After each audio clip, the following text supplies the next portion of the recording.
Hi friends, कैसे हो सारे। आई होप आप लोग सही होंगे।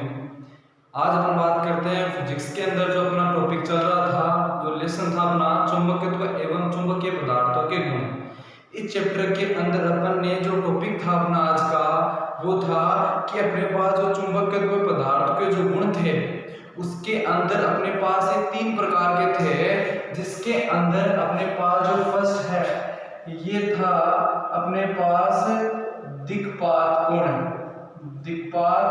कोण था। फर्स्ट था अपने पास दिक्पात कोण, और जो सेकंड है ये था अपने पास नति कोण, और तीसरा जो था वो था चुंबकीय क्षेत्र का क्षैतिज घटक, यानी कि चुंबकीय क्षेत्र का क्षैतिज घटक।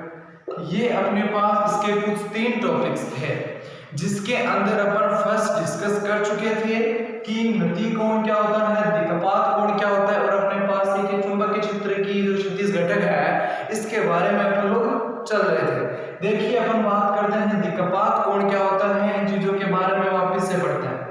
देखिए दिक्पात कोण के बारे में बात करें तो अपन ने कहा था कि चुंबकीय पारगम्यता, यानी कि चुंबकीय पारगम्यता तथा प्लस के अंदर इसके अंदर जो ऐड था वो था अपने पास चुंबकीय याम्योत्तर के मध्य का जो कोण है, के मध्य का कोण क्या कहलाता है, अपने पास नति कोण कहलाता है। मतलब कि चुंबकीय क्षेत्र यानी कि जो अपने पास चुंबकीय पारगम्यता और जो चुंबकीय याम्योत्तर है, इनके मध्य का जो कोण जो एंगल बनता है उसे अपन ने कहा दिक्पात कोण। इसके बाद में अपने पास जो सेकंड था दिक्पात के आधार पर ही अपने पास जो चुंबक है जो पृथ्वी की एक्सिस है उसके अंदर जो अपने पास शहर है उनका एक्सिस नापा जाता है। जैसे दिल्ली का अपने पास 0.48 वाट है और अपने पास जो मुंबई है उसका 0.58 है, यानी कि ये अपने पास क्या होता है, एक्सिस अपने पास से इसी के थ्रू नापे जाते हैं। इसके बाद में सेकंड है अपने पास नति कोण क्या होता है। देखिए नति कोण की बात करते हैं तो आता है चुंबकीय क्षेत्र की दिशा, चुंबकीय क्षेत्र की दिशा प्लस क्षैतिज जो कोण है के मध्य बना कोण क्या कहलाता है, अपने पास नति कोण यानी कि चुंबकीय क्षेत्र की दिशा और अपने पास क्षैतिज कोण के मध्य का जो बड़ा एंगल है वो अपने पास क्या कहलाता है, नति कोण कहलाता है। ऐसे ही अपन बात करते हैं चुंबकीय क्षेत्र है इसका जो क्षैतिज घटक है उसके अंदर क्या होता है। तो देखिए अपने पास कोई मैग्नेट है वो स्वतंत्र पूर्वक लटकती है तो क्या होता है कि वो चुंबकीय क्षेत्र की दिशा की ओर एक कोण बनाती है, जिस कोण को क्या कहते हैं, चुंबकीय क्षेत्र का क्षैतिज घटक। मतलब जब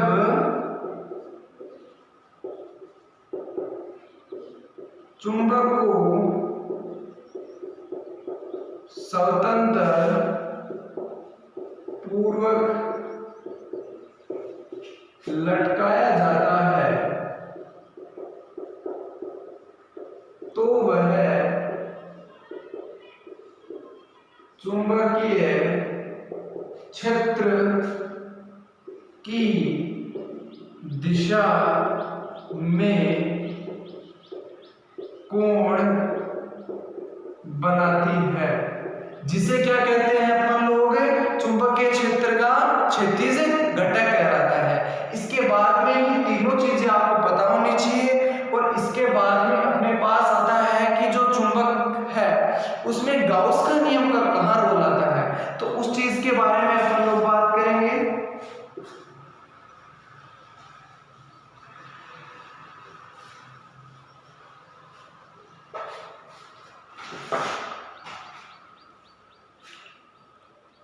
देखिए अपने पास इसके अंदर कौन सा है कि चुंबकत्व है एवं गाउस नियम। इसके अंदर देखिए कैसे काम करता है गाउस का नियम, क्या कहते हैं इसकी थ्योरी। यानी कि अपने पास गाउस का नियम क्या होता है पहले जानेगा कि गाउस का जो नियम है ये हमेशा एक बंद पृष्ठ के लिए काम करता है। यानी कि जो गाउस का नियम है ये एक बंद स्ट्रक्चर होगी उसके लिए काम करेगा, चाहे वो स्ट्रक्चर किसी भी आकृति की हो, बस एक शर्त है कि वो एक बंद पृष्ठ होना चाहिए, यानी कि एक क्लोज स्ट्रक्चर होनी चाहिए, कहीं से खुली नहीं होना चाहिए। और इसका जो बीजगणितीय योग है वो 1/ε0 होता है। इसके अनुसार कि चुंबक की कोई भी स्ट्रक्चर हो, उस स्ट्रक्चर के अंदर अगर अपन विद्युत क्षेत्र प्रभावित करवाते हैं तो वो अपने पास क्या होता है कि उसका जो क्षेत्र है उसमें ये हमेशा निर्गत प्राप्त होता है, निर्गत प्राप्त होता है, यानी कि उसके अंदर जो धारा है वो शून्य प्राप्त होती है, उसके अंदर जो विद्युत फ्लक्स है उसका मान अपने पास क्या होता है 0 प्राप्त होता है। ये अपने पास ये थ्योरी कह रही है, यानी कि चुंबकत्व के लिए इसके गाउस का नियम है। यानी कि गाउस का नियम क्या कहता है कि गाउस का नियम एक बंद पृष्ठ के लिए काम करता है। पहली चीज आती है कि गाउस का नियम है ये बंद पृष्ठ के लिए काम करता है। इसके अनुसार समाकलन d फाई बराबर होता है BDF, आगे अपने पास कोस थीटा, थीटा की अपने पास जो वैल्यू है ये अपने पास 0 होती है, तो थीटा नहीं लिखी है तो अपन चल सकता है, तो d फाई बराबर BD फाई हो जाएगा। इसके बाद क्या है कि किसी बंद पृष्ठ के अंदर आप कोई धारा प्रवाहित करवाते हो, यानी कि बंद पृष्ठ में चुंबकीय क्षेत्र प्रवाहित करने पर पदार्थ में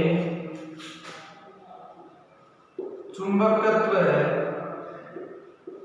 का मान क्या होता है निर्गत प्राप्त होता है। क्या होता है निर्गत प्राप्त होता है, यानी कि किसी बंद स्ट्रक्चर्स के अंदर भी अपने पास अंदर की ओर आप कितनी भी धारा प्रवाहित करवाए उसका जो मान है ये अपने पास 0 ही होगा। उसके अंदर जो निर्गत है उसका मान कितना होता है 0 होता है। कितना होता है पदार्थ का मान निर्गत होता है, तथा विद्युत फ्लक्स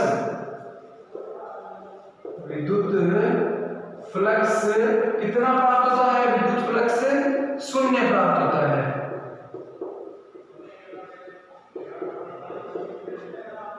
ये अपने पास क्या होता है इसके अंदर टॉपिक आ जाता है।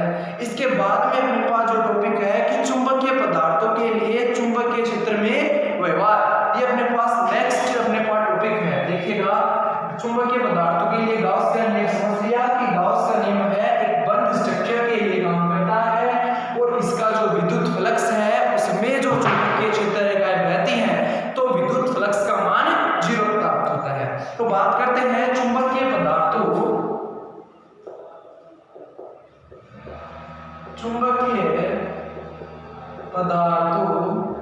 में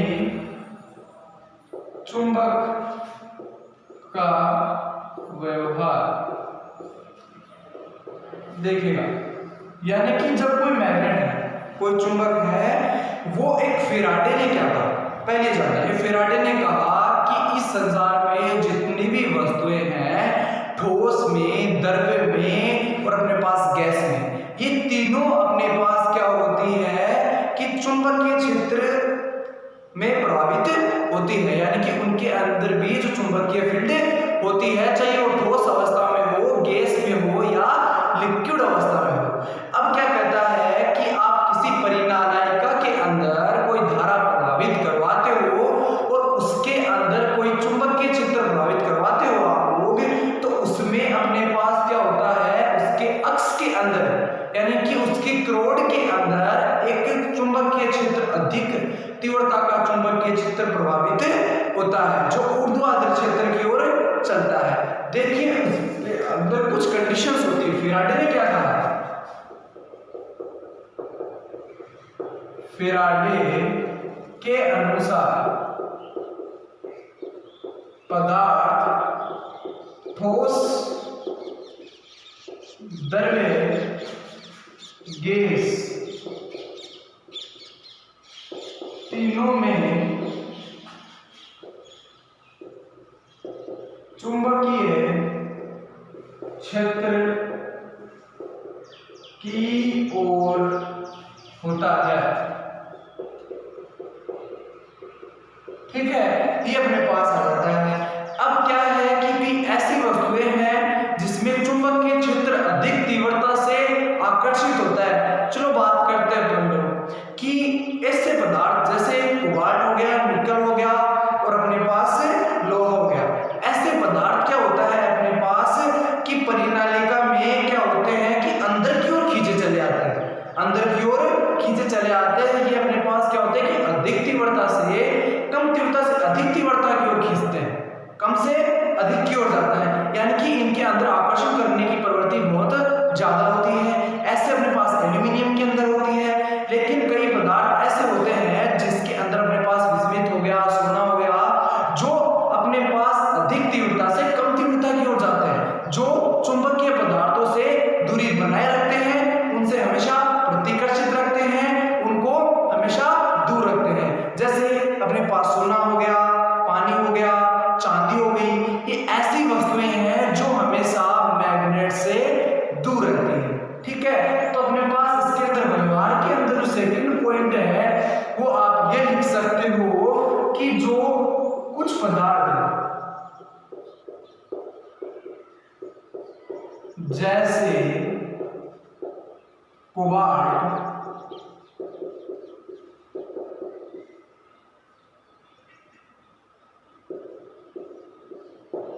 निकल, लोहा आदि वस्तुओं को अंदर की ओर आकर्षित करती है और आकर्षित करती है, क्योंकि यह पृथ्वी के क्रोड में अधिक मात्रा में होते हैं, तभी होगा। थर्ड पॉइंट क्या है कि पदार्थ ऐसे अपने कहा कि विस्मित हुआ और सोना हुआ, चांदी हुआ, ये क्या करते हैं? चुंबक को प्रतिकर्षित करते हैं। तो लिखिए कुछ पदार्थ ऐसे होते हैं जो होते हैं जैसे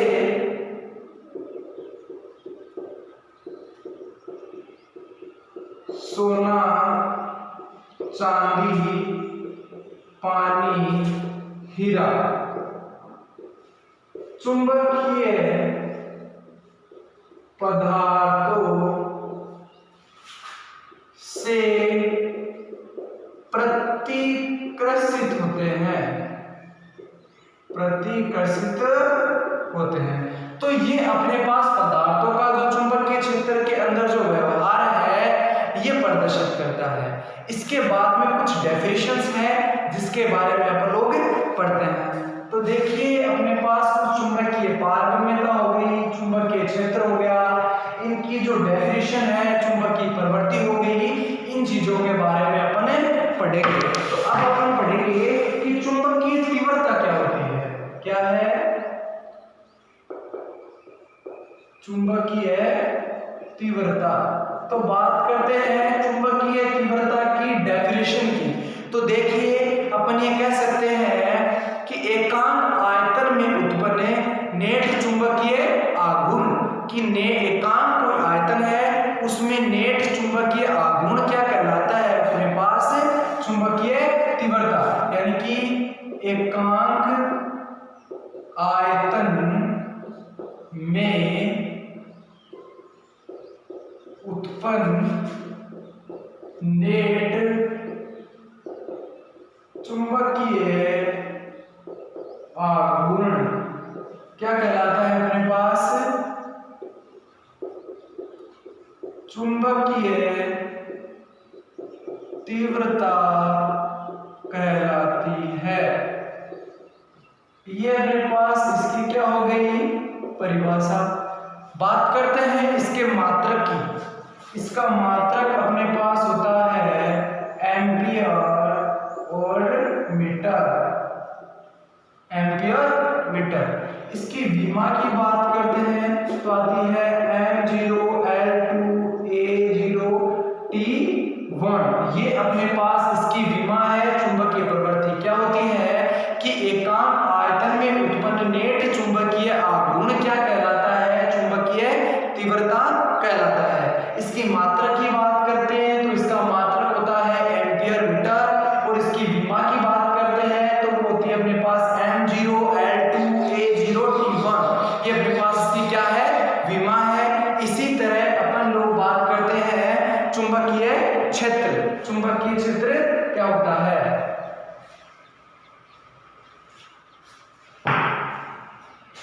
दूसरा है अपने पास चुंबकीय क्षेत्र। देखिएगा आप किसी बाह्य विद्युत क्षेत्र है, कोई बाह्य विद्युत क्षेत्र के अंदर किसी वस्तु को चुंबकित होने के लिए रखते हो तो उसे कहते हैं अपन लोग चुंबकीय क्षेत्र। यानी कि चुंबकीय क्षेत्र व चुंबकीय पारगम्यता के मध्य का जो अंतर है, यानी कि इसकी परिभाषा की बात करते हैं तो वो देखिएगा कि चुंबकीय क्षेत्र वह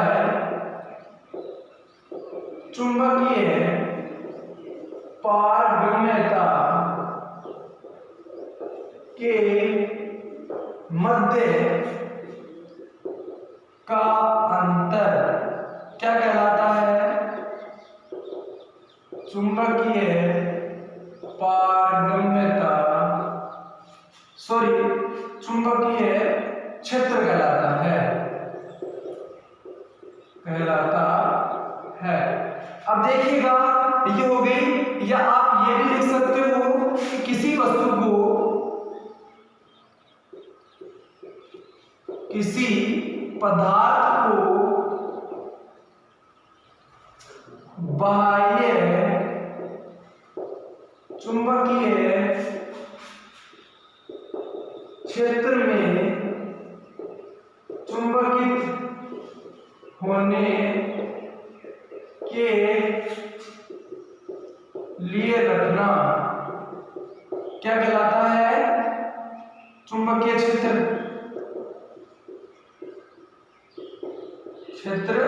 कहलाता है। यानी कि आप कोई चुंबक है उसके निकट कौन सी वस्तु रखोगे? जो पदार्थ अपने को चुंबकित करना है वही तो रखोगे। यानी कि आप किसी चुंबक का कोई एग्नेट है, जो मैग्नेट का कोई एरिया है, यानी कि वहां तक वो चुंबकित आकर्षित कर सकती है। उस एरिया में अगर कोई भी वस्तु रखते हो तो वो क्या कहलाती है? वो चुंबकीय क्षेत्र के एरिया में आती है तो वो कहलाता है अपने पास चुंबकीय क्षेत्र। इसके बाद में आता है अपने पास चुंबकीय प्रवृत्ति।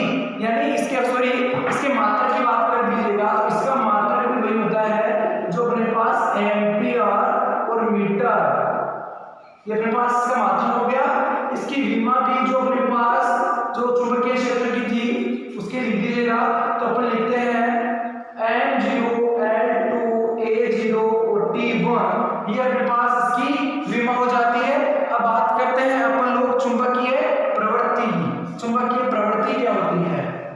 यानी कि जब किसी चुंबक को चुंबकीय क्षेत्र में रखा जाता है और वो चुंबकित हो जाती है, यानी कि चुंबकीय प्रवृत्ति।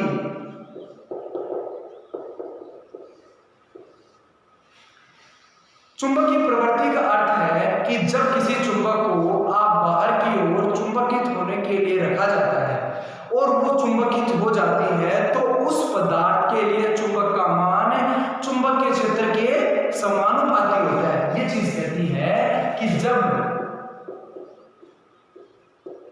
किसी पदार्थ को चुंबकित होने के लिए रखा जाता है और वह चुंबकित हो जाता है और उस पदार्थ के लिए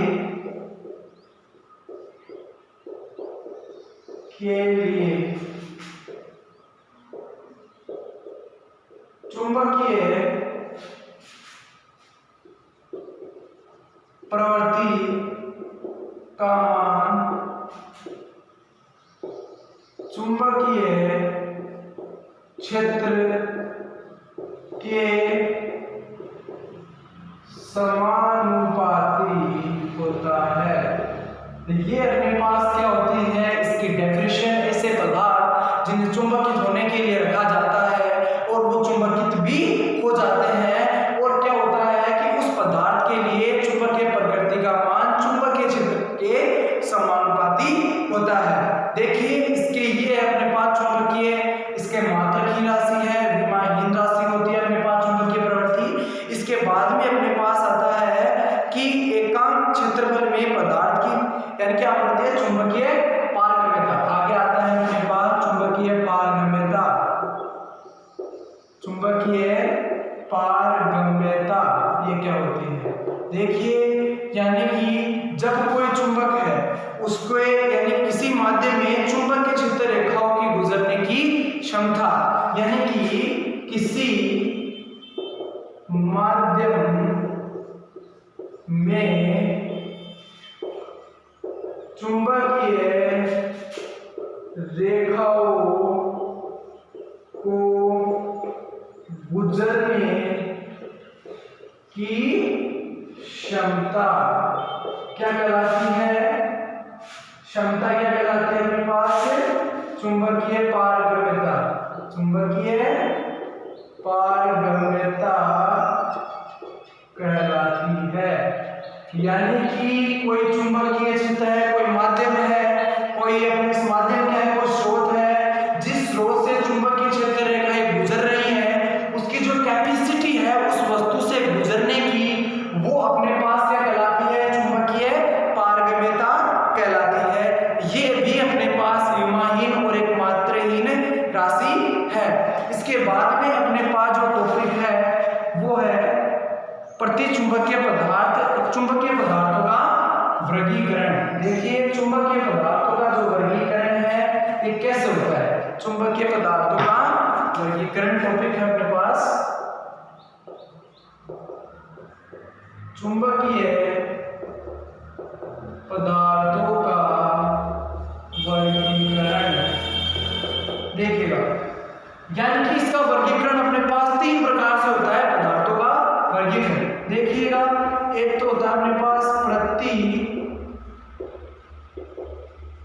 चुंबकीय पदार्थ, दूसरा होता है अनु चुंबकीय पदार्थ, और तीसरा होता है अपने पास लोहा चुंबकीय पदार्थ। यानी कि एक तो होता है अपने पास प्रति चुंबकीय पदार्थ, एक होता है अपने पास अणु चुंबकीय पदार्थ, एक होता है अपने पास लोहा चुंबकीय पदार्थ। बात करते हैं प्रति चुंबकीय पदार्थ क्या होते हैं, यानी कि ऐसे पदार्थ जिन्हें बात करते हैं प्रति चुंबकीय की। देखिए प्रति चुंबकीय क्या होते हैं, ऐसे पदार्थ जिन्हें असमान चुंबकीय क्षेत्र में रखने पर, ऐसे पदार्थ जिन्हें असमान चुंबकीय क्षेत्र में रखने पर अधिक तीव्रता से कम तीव्रता की ओर विस्थापित होते हैं, उन्हें कहते हैं अपन लोग प्रति चुंबकीय पदार्थ। यानी कि इसकी डेफिनेशन की बात करें, परिभाषा की, तो आप देखिए एक एक के बारे में पढ़ते हैं। प्रति चुंबकीय पदार्थ क्या होता है,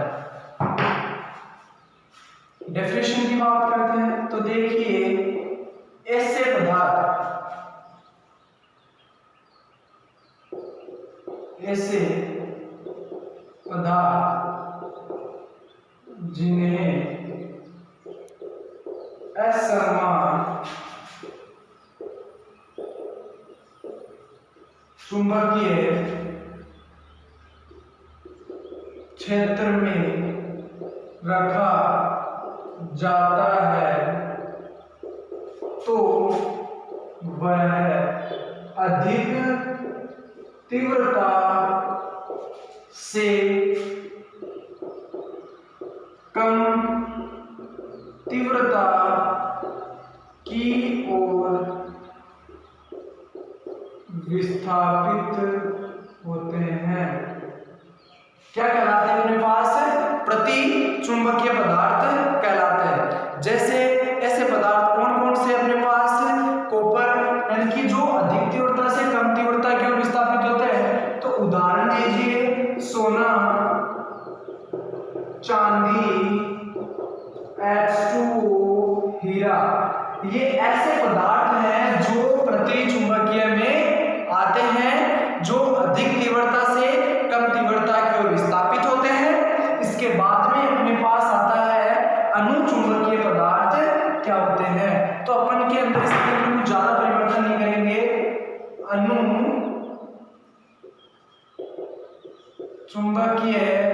पदार्थ, देखिए इसके अंदर ऐसे पदार्थ जिन्हें असमान चुंबकीय क्षेत्र में रखने पर कम तीव्रता से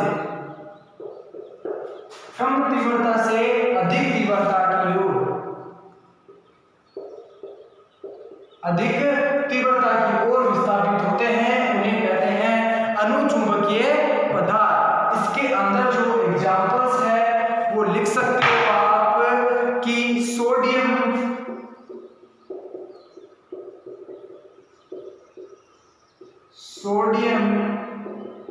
कैल्शियम, O2। ये ऐसे पदार्थ हैं जिन्हें असमान चुंबकीय क्षेत्र में अपन रखते हैं तो वो कम तीव्रता से अधिक तीव्रता की ओर विस्थापित होते हैं, उन्हें कहते हैं अपने पास अनुचुंबकीय पदार्थ। और ये अपने पास इसके एग्जांपल है सोडियम हो गया, कैल्शियम हो गया, ऑक्सीजन हो गया, या एक और ले सकते हो एल्यूमिनियम। ये ऐसे पदार्थ हैं जो अपने पास कम तीव्रता से अधिक तीव्रता की ओर विस्थापित होते हैं। ऐसा एक थर्ड है अपने पास लोहा चुंबकीय पदार्थ। क्या होता है? लोहा चुंबकीय पदार्थ। इसके अंदर अपने पास अंतर क्या करना होता है कि ऐसे पदार्थ जिन्हें असमान चुंबकीय क्षेत्र में रखने पर कम तीव्रता से अधिक तीव्रता की ओर विस्थापित होते हैं, या लिख दीजिए अधिक तीव्रता की ओर तीव्र गति से विस्थापित होते हैं, यानी कि ये पदार्थ होते हैं लोहा चुंबकीय कि ऐसे पदार्थ जिन्हें असमान चुंबकीय क्षेत्र में रखने पर ये कम तीव्रता से अधिक तीव्रता की ओर विस्थापित होते हैं, लेकिन इनकी जो कैपेसिटी है वो बहुत फास्ट होती है, यानी कि ये लोहे से मैग्नेट में बदलने के लिए ज्यादा समय नहीं लगाते, उनकी प्रवृत्ति अपने के अंदर ले लेते हैं। इसके एग्जाम्पल की बात करें अपने तो वो अपने पास होता है आयरन।